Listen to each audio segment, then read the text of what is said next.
오늘도 말씀의 큰 은혜 받으시기를 바랍니다. 이제 빌립보서 마지막 장이에요. 4장 1절은 이렇게 시작을 합니다. 그러므로 나의 사랑하고 사모하는 형제들, 나의 기쁨이요 면류관인 사랑하는 자들아, 이와 같이 주 안에 서라. 자, 1절이요. 그러므로라는 접속사로 시작이 되죠. 여러분이 그러므로라는 이 단어를 언제 사용할까요? 이제 그러므로 어떤 내용들을 정리하면서 이제 결론을 내리는 거죠. 그러니까 이제 3장에서 나왔던 이야기들의 결론이에요. 4장 1절이.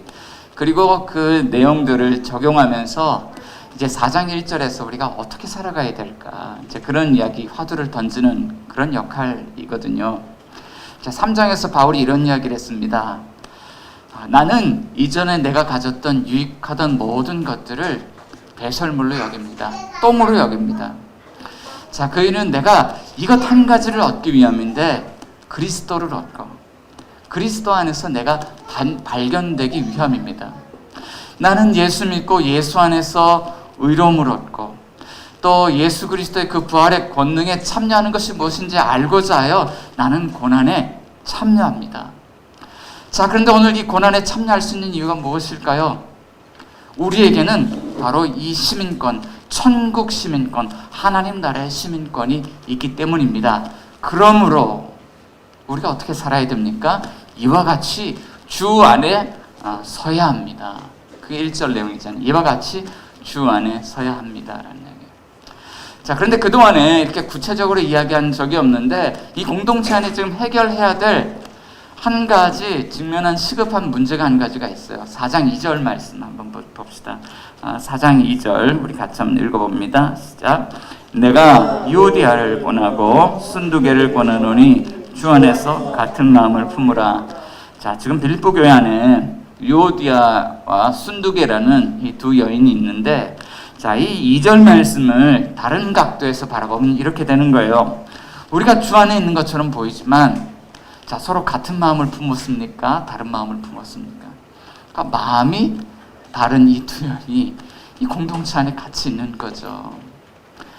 여러분, 서로 마음이 맞지 않는 사람과 함께 있는다는 것은요, 천국이 아니라 사실 지옥입니다. 며칠 전에 한 20대 청년이 오피스텔에서요, 죽음의 상태로 발견이 되었습니다. 그래서 경찰에서 진상을 조사해 보니까 이 오피스텔에 함께 살고 있던 두 친구가 있었어요. 근데 이 두 친구가 이 한 명의 친구를 감금하고 괴롭히고 학대하고 폭행하고 그리고 이제 밥을 굶겼어요. 그래서 결국에는 발견되었을 때 몸무게가 34kg이었고 벗은 상태로 이렇게 발견이 되어졌습니다. 어떻게 이런 일이 일어날 수가 있습니까? 어떻게 친구라는 이름으로 친구에게 그런 일을 행할 수 있습니까? 이렇게 발견된 이 친구가 결국에는요, 죽음을 통해서 그 상황을 벗어날 수 있었는데, 이 친구가 살아있을 때 그 상황이 얼마나 지옥 같았겠어요. 그런데 우리가 살아가다 보면요, 부부관계가 지옥과 같은 그런 사람들이 있고요, 부모와 자녀 관계가 지옥 같은 그런 사람이 있고, 직장 내 상사와 직원 간의 관계가 지옥 같은 사람이 있고, 그런 거죠.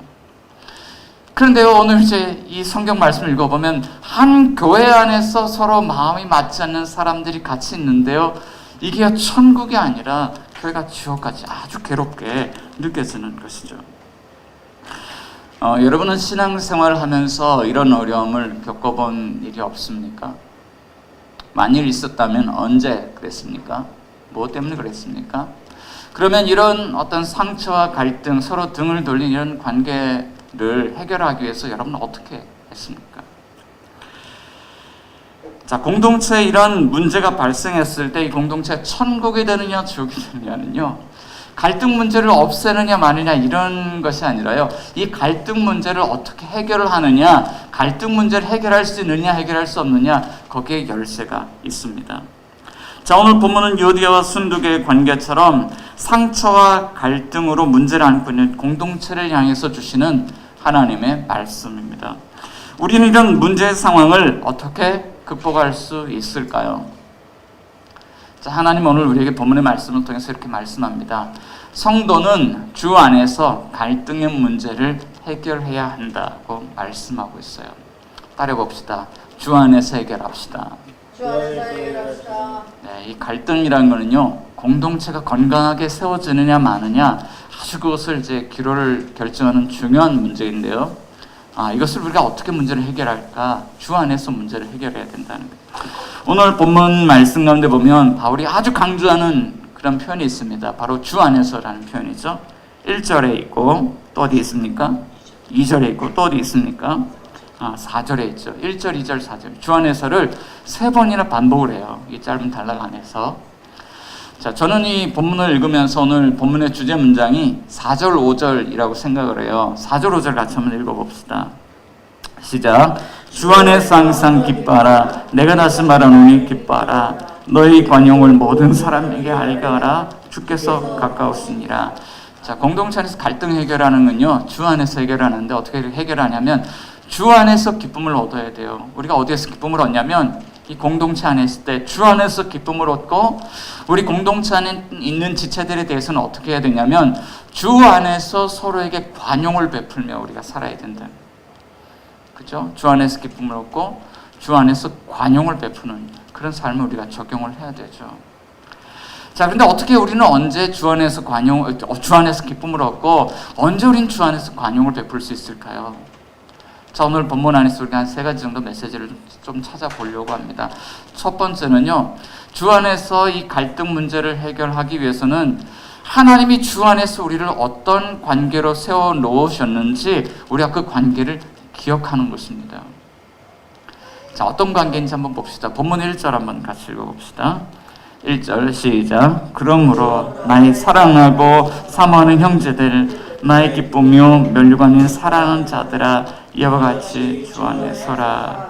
자, 바울이 감옥에서 빌립보 교회 성도들에게 편지를 쓰고 있습니다. 자, 그런데 그 바울이 이 빌립보 교회 성도들을 부르는 호칭이 있죠. 나의 사랑하고 사모하는 목사님, 장로님, 권사님, 집사님 이렇게 부릅니까? 어떻게 부르죠? 나의 사랑하고 사모하는 형제들. 당신들, 여러분은 나의 사랑하는 형제들입니다. 나의 기쁨이고 나의 면류관이고 나의 사랑하는 사람들입니다. 자, 이렇게 호칭을 부르죠. 저는 교회 안에서 이런 호칭이 좀 회복이 되었으면 좋겠어요. 네, 우리가 어떤 직분으로 교회를 조직교회 안에 가두는 것보다는요, 이렇게 정말 관계가 살아있는 어떤 이런 호칭으로 좀 바뀌었으면 좋겠다. 그런 생각을 좀 하게 됩니다. 자, 하나님께서 우리를 세우신 관계는요, 형제라는 거예요. 한번 우리 서로를 바라봅시다. 다 따라해봅시다. 당신은 나의 형제입니다. 자, 또 따라해봅시다. 당신은 나의 기쁨입니다. 또 따라해봅시다. 당신은 나의 면류관입니다. 한 번 더 따라해봅시다. 당신은 나의 사랑입니다. 네, 우리 교회 안의 관계가요, 그런 관계라는 것이죠. 하나님이 세우신 우리의 관계는요, 형제입니다. 형제를 바라보는 이 성경의 관점이 있어요. 시편, 구약 성경을 보면 시편 133편 1절 보면 보라, 형제가 연합하여 동거함이 어찌 그리 선하고 아름다운고. 형제 관계는요, 선하고 아름다운 겁니다. 자, 그렇지만 이 관계가 깨어질 때가 있죠. 신약 성경에서 예수님이 산상순을 이렇게 말씀하실 때 그 가운데 형제 관계에 대해서 이렇게 말씀하신 적이 있어요. 마태복음 5장 22절 이하의 말씀 가운데 보면 나는 너희에게 이르노니 형제에게 노하는 자마다 심판을 받게 되고 나가라 하는 자는 공에 잡혀가게 되고 미련한 놈이라는 자는 지옥불에 던져지게 되리라. 자, 그래서 하나님 앞에 뭔가 예물 드릴 일이 생각이 나서 예배를 드리러 나온다 그러면 무엇부터 해야 됩니까? 깨어진 그 형제 관계를요, 먼저 화목한 후에 하나님 앞에 나와서 예배를 드려야 된다. 우리는요, 형식적으로 예배 열심히 드리면 하나님과 관계가 괜찮을 거라고 생각합니다. 형제들이 어떻게 되건 말건 나만 예배 잘 드리면 된다고 생각해요. 교회도 안 나오고 막 가난한 성도로 막 살아가죠. 그런데 그것이 하나님 보시기에 결코 선한 것이 아니죠. 교회 안에서 공동체를 잘 회복하고 난 다음에 깨어진 관계를 회복하고 화목하고 난 다음에 그 다음에 하나님 앞에서 나와서 예배를 드려야만 우리가 하나님 앞에 그것이 관계 회복이 이루어지는 거예요.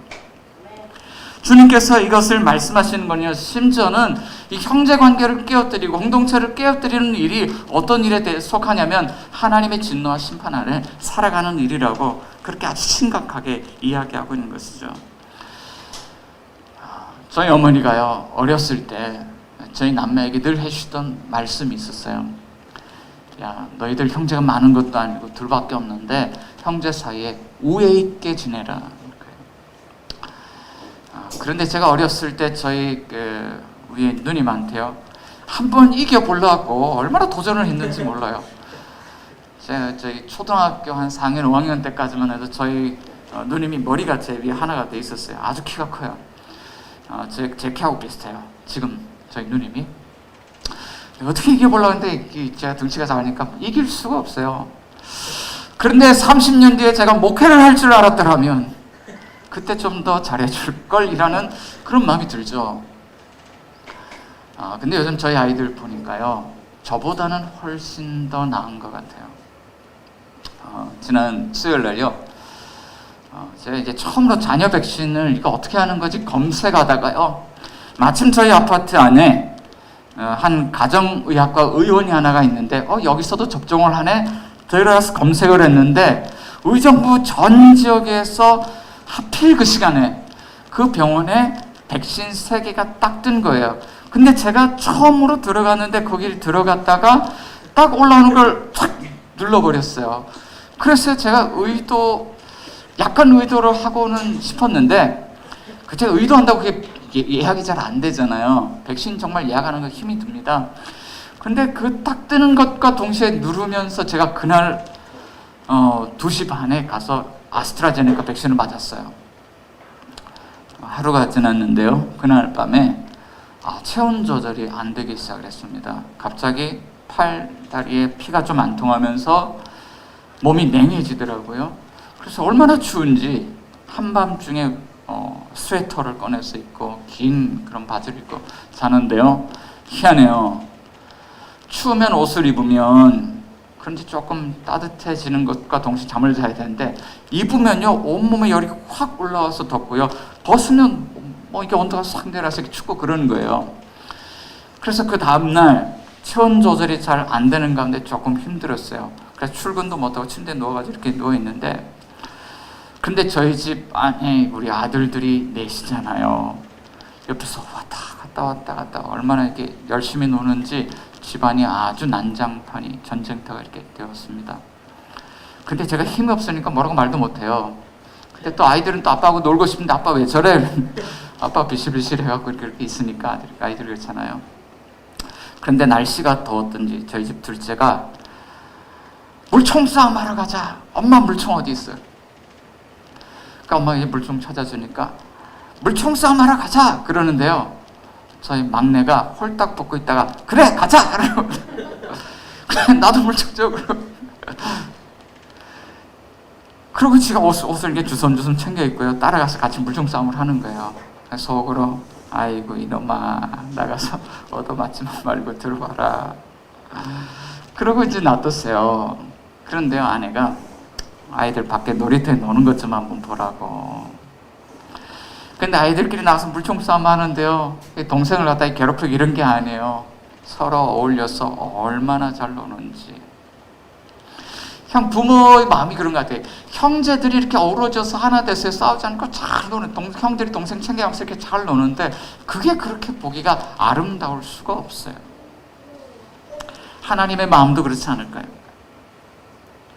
지난주에 우리 권사님이 폐암 진단을 받고 백병원에서 수술을 받았습니다. 우리가 아침마다 9시에 아침 경건의 시간을 통해서 기도 제목을 나누고 찬송 한 장 부르고 성경 한 장 읽고 같이 기도하는 시간을 이렇게 좀 갖고 있는데, 그날 아침에 기도 제목을 이렇게 돌렸어요. 그리고 다음 날이 되었습니다. 그런데 다음 날 아침에 오전에 우리 대전에 있는 형제한테 전화가 왔습니다. 그런데 이게 왜 전화했지? 일하는 시간인데?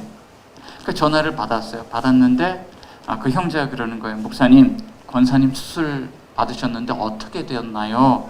이 질문을 하는 거예요. 대전에 있는 형제예요. 자주 만날 수도 없어요. 어쩌면 서로 근황을 좀 자주 물어보지 않으면 어쩌면 그냥 소원한 관계로 지나갈 수도 있는 그런 관계일 수도 있습니다. 그렇지만 그 형제가 그날 아침에 아침 경건의 시간에 기도 제목을 받고 같이 기도를 하고요. 그 다음날 권사님 수술이 어떻게 됐는지 궁금해서 우리 지체가 수술을 받았다고 하는데 이 수술이 어떻게 됐는지 궁금해서 전화를 걸어온 거예요. 그런데 형제 자매 지체를 생각하는 이 마음을 이 목회자가 이렇게 듣고 느꼈을 때요, 제 마음이 어땠겠어요? 가슴이 뭉클한 거죠. 자, 바울은 이런 공동체를 향해서 이렇게 이야기를 하는 것입니다. 여러분, 나의 기쁨입니다. 여러분은 나의 면류관입니다.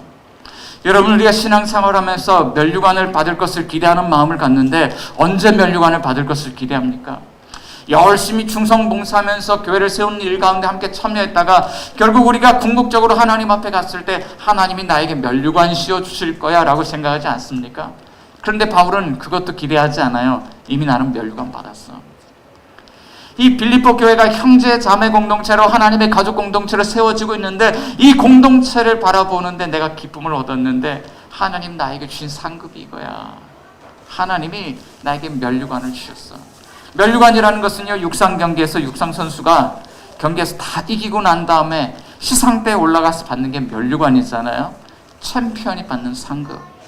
그래, 하나님이 챔피언에게 챔피언인 나에게 상급을 주셨는데 이 빌립보 교회를 하나님이 주셨어 라고 이렇게 이야기를 하고 있는 것이죠.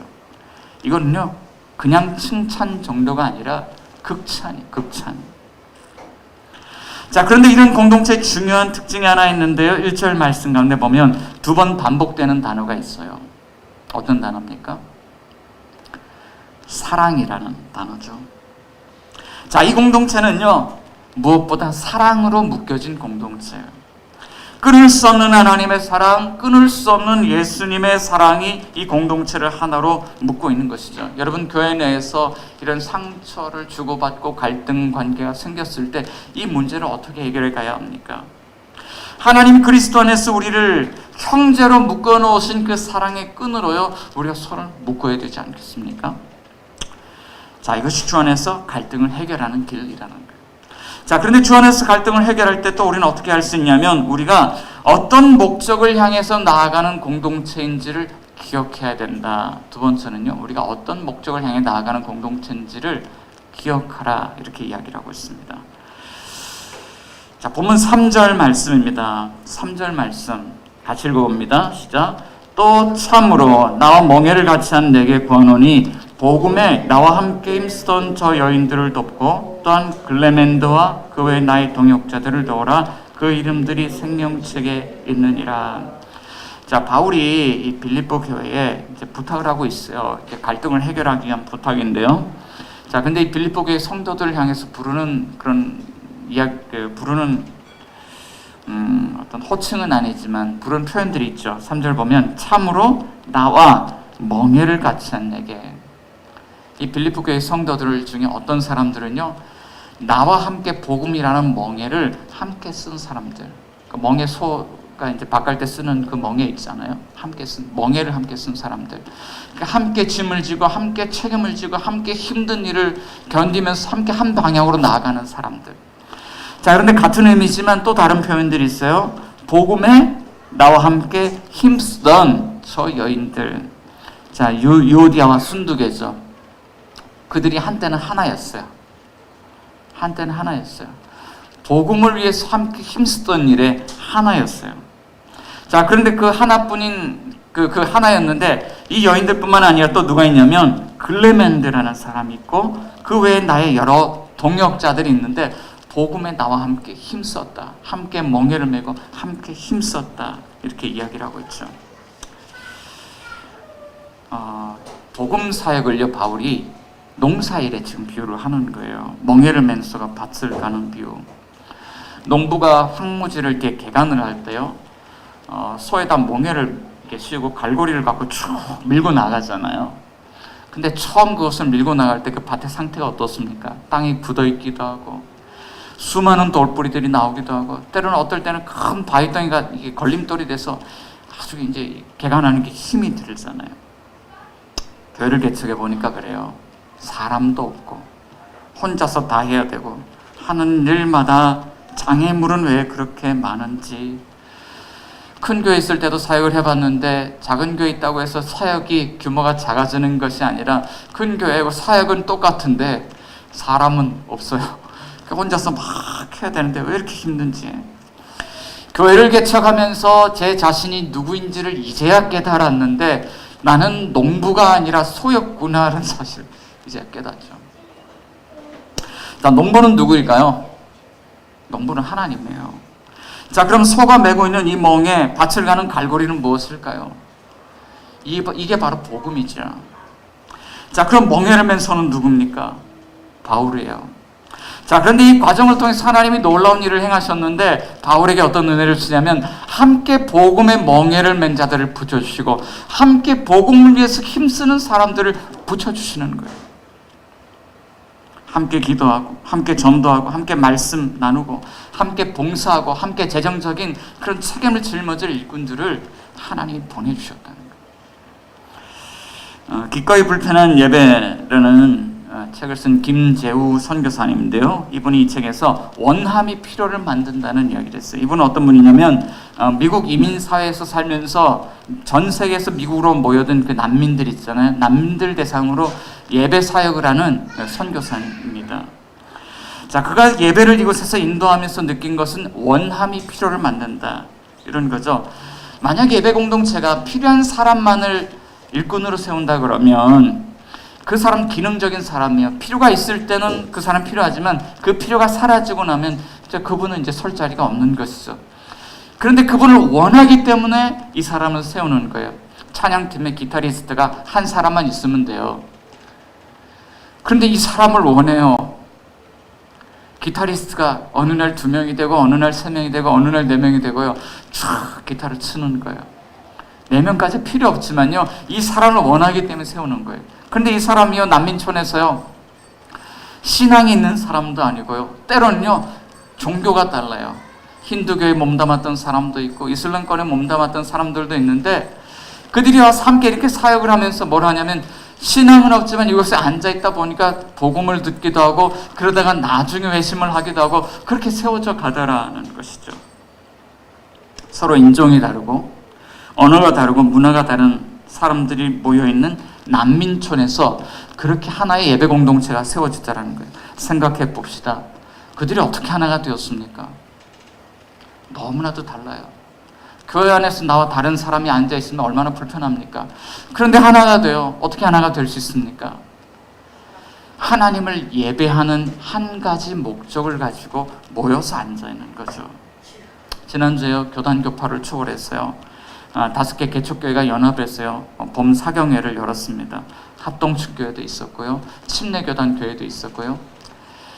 그런데 이게 참 놀라운 일이에요. 저희가 노회나 이렇게 이제 모임을 가보면 목사님들이 하나 되는 게요, 쉬워 보이지만 그게 쉽지 않거든요. 같은 교단이라도 하나가 잘 되질 않습니다. 그런데 교단 교파를 초월해서 모였는데 하나가 돼요.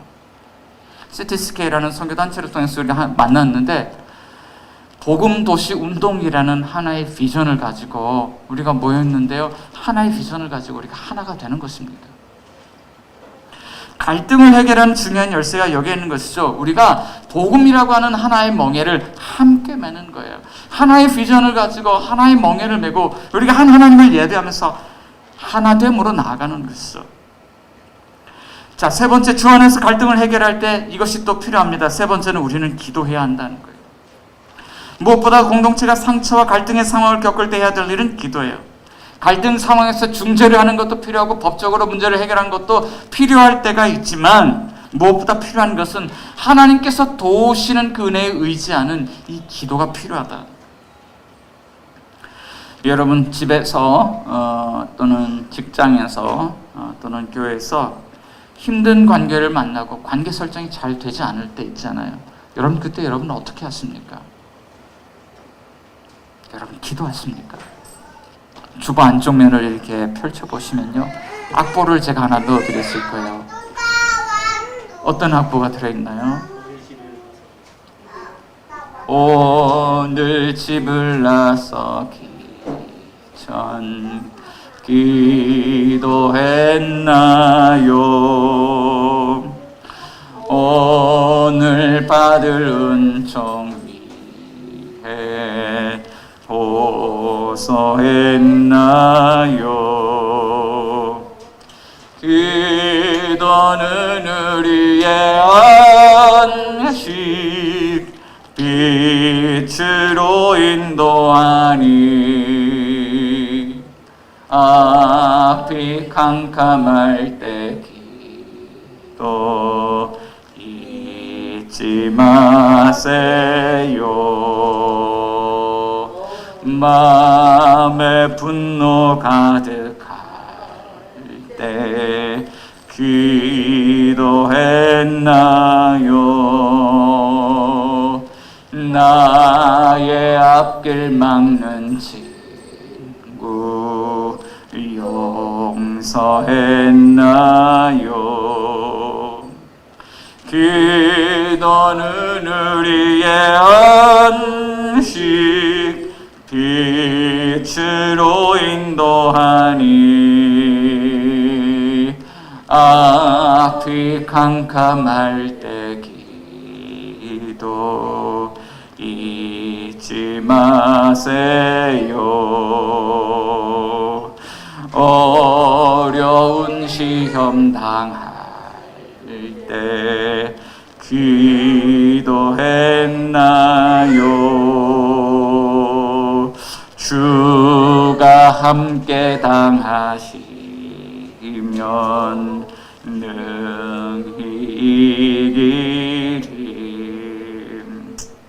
기도는 우리의 안식, 빛으로 인도하니 앞이 캄캄할 때 기도 잊지 마세요. 아멘. 여러분, 그럼 어떻게 기도하면 됩니까? 오늘 보면 4장 6절 7절 말씀 우리 같이 한번 읽어볼게요. 6절 7절 시작. 아무것도 염려하지 말고 다만 모든 일에 기도와 간구로 너희 구할 것을 감사함으로 하나님께 아뢰라. 그리하면 모든 지각에 뛰어난 하나님의 평강이 그리스도 예수 안에서 너희 마음과 생각을 지키시리라. 아멘.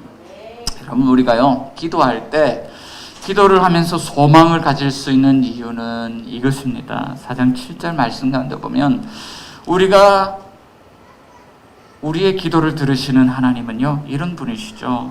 모든 지각에 뛰어난 하나님, 인간의 모든 지혜와 지식과 우리 인간의 한계를 추월해 계시는 그 하나님께서 우리의 기도를 들으시고 응답하시기 때문에 우리는 기도할 때 소망을 가질 수 있는 것입니다. 가끔 우리는요 하나님 앞에 이런 불평을 해요. 하나님, 왜 나를 이런 길로 인도하셨나요? 불평해요. 하나님, 내 인생 왜 이런가요? 왜 이렇게 내 인생길 꼬였나요?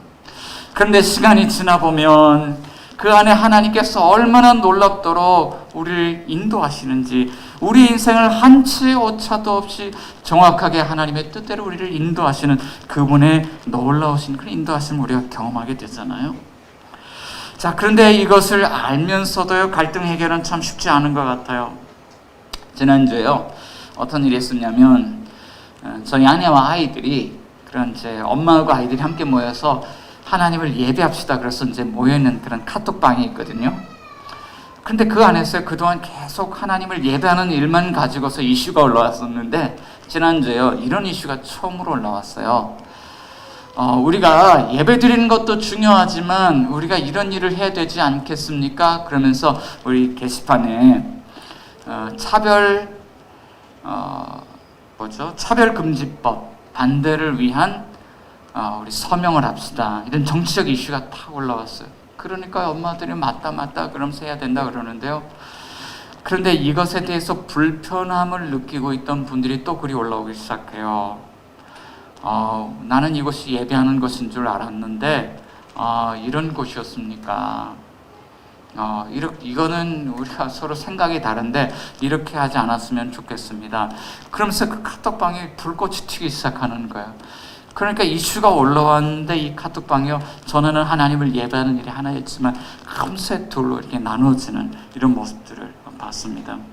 아마 그 차별금지법 안에는 이런 독소 조항들이 있는 것 같아요. 아이들 유치원을 가고 초등학교를 가는데 그 섹슈얼 이슈죠. 동성애라는 것을 합법적으로 교육하는 거예요. 그리고 직장에서 이제 그런 분들이 일을 하려고 하면 이분들을 차별하지 않고 뽑아야 되거든요. 이런 것입니다. 우리 교회도 하나의 직장이라고 본다면 아마 어쩌면 그런 것을 감추고 목회자가 됐을 수도 있는데 동성애 목사님이 일을 하겠다 그러고 한다면 그럼 그분들을 내칠 수가 없어요. 왜냐하면 그 차별금지법에 그것이 위배가 되기 때문에. 그러니까 그런 이 법이 이제 발의가 됐을 때 얼마나 어려움이 찾아옵니까? 그런데 이 정치적 이슈가 올라올 때요, 이 하나님을 예배하는 카톡방이 찬성과 반대 이렇게 나누어지면서요 깨어지더라는 것이죠. 생각을 해봤어요. 이번에 쿠팡 물류센터에서 이렇게 막 불이 났는데 이전에 이 회사가 논란이 됐던 적이 있잖아요. 택배 기사들이 너무 과로를 해가지고 목숨을 잃는 사람들이 한둘이 아니에요. 자, 그런 기업에서 이런 불의가 일어나고 있는데 만약 그렇다 그러면 직원을 더 채용하고 시스템을 바꿔야 되죠. 그런데 기업이 이윤을 극대화하기 위해서 그런 손해를 보려고 하는 행동을 하지 않습니다. 이런 어떤 불의한 일들을 우리가 바라봤을 때 이런 일들을 가지고 우리가 목소리를 내고 아주 흥분해서 이야기를 해야 되지 않습니까? 그런데 세상의 불의한 일들, 어떤 기업가들의 탐욕을 바라보는 것, 어떤 정치인들의 탐욕을 바라보는 것, 세상 사람들의 욕망이 이글이글 타는 것을 바라보면서는 입을 꾹 다물고 있는데 이런 섹슈얼 이슈가 올라오면, 동성애 이슈가 올라오면 사람들이 막 흥분하고 막 이렇게 이제 서명을 받고 그런 일들이 일어나는 것을 바라보았어요. 여러분, 대체 우리 마음속에요 무엇을 품고 살아가는 겁니까? 자, 이런 탐욕 세상의 그런 죄악된 불의를 바라보면서도 그런 일들이 넘쳐나도 동성애 문제만 사라지면 되는 그런 교회를 우리가 마음에 품고 있는 것입니까? 아니면 주 안에서 서로 다른 형제 자매들이 모여서 서로를 그리스도의 사랑으로 묶고 복음을 위한 일에 함께 멍에를 매는 사람들로 살아가는 이 공동체를 우리가 마음에 품고 있는 것입니까? 여러분, 우리가 마음에 품고 있는 것은 무엇입니까? 자, 오늘 우리는요 서로 다른 그런 형제들을요 어떻게 품어야 될까? 교회 안에서도 어쩌면 정치 이슈가 올라오면 지금도 여기서 우리가 둘로 나눠질지도 몰라요. 오늘 교회가 처한 현실은요 이런 어떤 작은 이슈에도 민감하게 둘로 갈라지는 일들이요 너무나도 빈번하게 일어나고 있죠. 자, 우리가 다른 사람들을요 어떻게 이렇게 하나의 공동체로 묶을 수 있습니까? 자, 오늘 본문 안에서요 바울이 우리에게 이야기를 하고 있지 않지만 본문 안에 숨어있는 하나의 메시지가 있어요. 우리가요 이 형제자매 공동체 이 안에서 서로 다른 사람들과 함께 복음의 멍에를 매는 일은요 우리를 이렇게 함께 멍에를 맬 수 있도록 우리와 함께 멍에를 메어주시는 분이 계시기 때문이죠. 먼저 그 멍에를 메시고 그 멍에 가운데 우리를 초대하신 분이 있어요. 마태복음 11장 28절 이하의 말씀 가운데 보면요 예수님께서 이렇게 말씀하세요. 수고하고 무거운 짐진 자들아 다 내게로 오라. 내가 너희를 쉬게 하리라. 나는 마음이 온유하고 겸손하니 나의 멍에를 메고 내게 배우라. 그리하면 너희 마음이 쉼을 얻으리니 이는 내 멍에는 쉽고 내 짐은 가벼움이니라. 함께 짐을 져주는 사람이 있다는 건요 참 행복한 일이에요. 군대 가서요 PT 체조를 하다가 이렇게 목봉 체조를 하잖아요. 목봉 체조 이걸요 누구는 힘을 안 줄 수 있고요 누구는 키가 커가지고 눌려 있을 수도 있는데 힘을 같이 안 주면요 어떤 사람 되게 힘들고요 어떤 사람 편해요. 키가 작은 것이 특권일 때가 있습니다. 근데 함께 머리를 맞댄다는 것이 얼마나 힘이 되는지 몰라요. 미국에 처음에 그 신대륙을 발견하고 사람들이 미국으로 건너왔을 때요. 대륙으로 건너온 사람들과 원주민 인디안들 간에 이제 갈등이 있었잖아요. 이 나중에 어떤 일들이 일어났냐면 이 대륙으로 건너간 이민자들이 그 땅에 살고 있던 원주민 그 인디안들을 붙잡아서요. 자기들 문화로 다 바꿔버리는 거예요. 종교를 가르치고 또 교육을 가르치고. 자, 인디언 아이들을 데려가서 한 교실 안에서 교육을 하는데 어느 날 수업이 시작이 되었습니다. 그리고 선생님 문제를 내주었습니다. 자, 이제 풀어라 그랬습니다. 그랬더니 갑자기 그곳에 앉아있던 인디언 원주민 아이들이 교실 뒤에 가서요. 갑자기 이렇게 둥그렇게 앉아서 뭘 하더라는 거예요. 선생님이 야, 니들 뭐 하는 거야? 그랬더니 그 인디언 아이들이 그랬다는 거예요. 우리는 어려서부터 무슨 문제를 풀 때 함께 머리를 맞대고 문제를 풀어라고 배웠습니다. 머리를 맞대고 푸는 거예요. 그러니까 인디언들이 여기 붙잡혀 와갖고 있으면서 얼마나 하기 싫겠어요. 그런데 문제를 푸는데 함께 풀면서요. 옆에 있는 사람이 경쟁자가 아니라 함께 문제를 푸는 사람이라는 것이 얼마나 연대감 형성하고 얼마나 그들을 격려하고 하는 일이에요. 그런데 만약에 그 아이들 중에 한 아이가 이 문제를 너무너무 쉽게 잘 푸는 한 사람이 있다 그러면 그 옆에 있는 그 친구들이 얼마나 안식을 얻겠습니까? 그런데 오늘 그 분이 우리 가운데 있다는 거예요. 그 안에 우리 모든 문제를 푸실 수 있는 그 하나님, 모든 지각에 뛰어난 그 하나님이, 하나님의 평강이 우리를 지켜주실 것인데 그 모든 지각에 뛰어난 하나님의 아들 예수 그리스도가 우리가 멍에를 지고 가는 이런 어려운 사역 현장 가운데 그분이 먼저 들어오셔서 이 십자가의 멍에를 우리를 위하여 메어주셨다. 그건 누굽니까? 하나님의 아들 우리 주 예수 그리스도.